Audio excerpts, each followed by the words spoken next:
जिंदगी में कभी न कभी आप अपने गांव तो जरूर गए होंगे, या फिर कुछ ऐसे लोग हैं जो गांव में ही रहते हैं।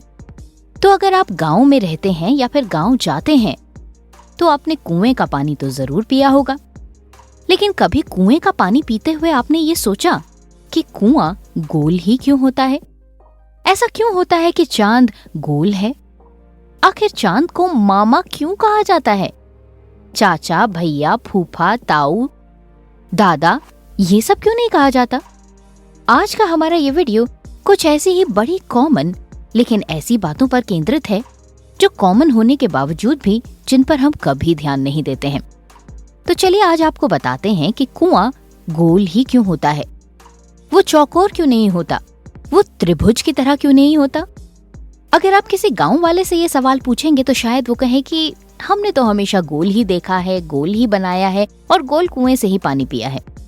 अगर किसी ने बनाया होता चौकोर या त्रिभुज तो जरूर होता, लेकिन ऐसा नहीं है। कुएं के आकार का गोल होने के कारण के पीछे एक विज्ञान छुपा हुआ है। साइंटिफिक रीजंस की वजह से कुएं गोल ही होते हैं।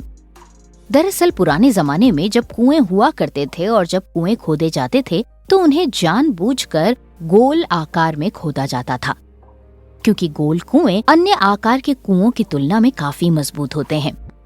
गोल कुएं में कोई भी कॉर्नर नहीं होता, जिस कारण पानी का प्रेशर कुएं में हर तरफ एक समान पड़ता है। लेकिन अगर कुआं चौकोर आकार का बनाया जाए या फिर ट्रायंगल के आकार का हो तो ऐसे में प्रेशर सिर्फ कोनों की तरफ ही जाएगा, जिसकी वजह से कुएं में बहुत जल्द टूट फूट होनी शुरू हो जाएगी और कुआं ज्यादा दिन नहीं चल पाएगा। साथ ही इसके ढहने का खतरा भी काफी बढ़ जाएगा। ऐसे में कुएं को ज्यादा दिन तक चलाने के लिए और लंबे समय तक इसका इस्तेमाल करने के लिए इसे गोलाकार बनाया जाता है। आइए अब इसे थोड़ा सा साइंटिफिकली भी जानते हैं। जब भी हम किसी तरल पदार्थ को स्टोर करते हैं तो उसके अंदर का प्रेशर उसकी दीवारों पर पड़ता है, जिसमें उसे स्टोर किया जाता है।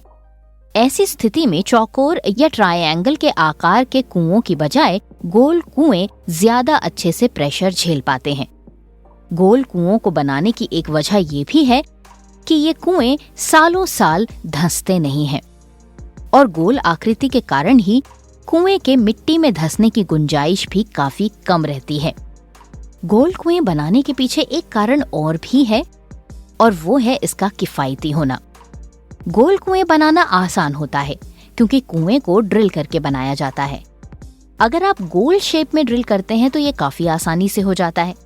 लेकिन अगर आप चौकोर या फिर ट्रायंगल के आकार के कुएं को खोदने की बात करेंगे तो इसमें काफी मुश्किल आएगी।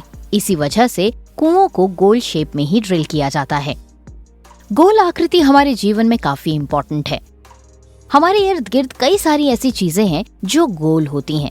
कभी सोचा है कि वो चीजें गोल क्यों होती हैं? तो चलिए आइए अब आपको बताते हैं चंदा मामा के बारे में, जिनकी आकृति गोल होती है। लेकिन इससे भी ज्यादा ध्यान देने योग्य बात यह है कि जब कभी भी हम चंदा की बात करते हैं या चांद का दीदार करते हैं तो अक्सर चांद को चंदा मामा के नाम से ही क्यों संबोधित किया जाता है? चंदा चाचा, चंदा ताऊ, चंदा फूफा, चंदा दादा, चंदा मौसा, ऐसा क्यों नहीं कहा जाता? तो चलिए अब आपकी जानकारी कुछ इस मामले में भी बढ़ा देते हैं। पौराणिक कथाओं के अनुसार जिस समय देवताओं और असुरों के बीच में समुद्र मंथन हो रहा था, उस समय समुद्र के अंदर से बहुत सारे तत्व निकले थे। इन तत्वों में माँ लक्ष्मी, वारुणी, चंद्रमा और विष भी थे। समुद्र मंथन से निकलने के बाद लक्ष्मी जी भगवान विष्णु के पास चली गई थीं। इसलिए उनके बाद निकलने वाले सभी तत्वों को उनके छोटे भाई और बहन की उपाधि दी गई। ऐसे में चंद्रमा उनके बाद समुद्र से निकले, इसलिए वो माता लक्ष्मी के छोटे भाई बन गए। हिंदू मान्यताओं के अनुसार लक्ष्मी जी को हम अपनी माता मानते हैं, तो ऐसे में उनके छोटे भाई हमारे कौन हुए? मामा हुए। इसी कारण से चांद या चंदा को चंदा मामा कहा जाता है। और क्योंकि ये समुद्र मंथन से निकले थे, इसलिए समुद्र इन सब के पिता कहलाते हैं। चंदा मामा को मामा कहने का ये तो एक पौराणिक कारण है और पौराणिक कथाओं के हिसाब से हम इसे मानते हैं। लेकिन एक दूसरे लॉजिक के हिसाब से भी चंदा को चंदा मामा ही कहा जाना चाहिए। जानना नहीं चाहेंगे कैसे? चलिए हम बताते हैं।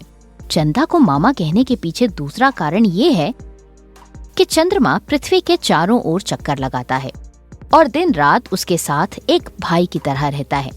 अब क्योंकि धरती को हम माता मानते हैं, इसलिए उनके भाई यानी चंद्रमा हमारे मामा हुए। इसलिए भी हम चंदा को चंदा मामा कहते हैं। तो अब तो आप समझ ही गए होंगे कि चांद को चंदा मामा क्यों कहा जाता है। तो अब अगर आप किसी बच्चे की मम्मी हैं और अपने बच्चे को चंदा मामा की कहानी सुनाती हैं और आपकी कहानी सुनने के बाद आपका बच्चा आपसे पूछता है कि माँ, चांद को चंदा मामा क्यों कहा जाता है, तो आपके पास उसका बिल्कुल सटीक जवाब है। वीडियो अगर आपको वाकई इंफॉर्मेटिव और नॉलेजफुल लगा तो इसे ज्यादा से ज्यादा शेयर कीजिए, चैनल को सब्सक्राइब कीजिए, पेज को लाइक कीजिए और इसी तरह से हमारे साथ जुड़ते चले जाइए। आज के लिए बस इतना ही। अगले वीडियो के साथ होती है आपसे बहुत जल्द मुलाकात। तब तक के लिए नमस्कार।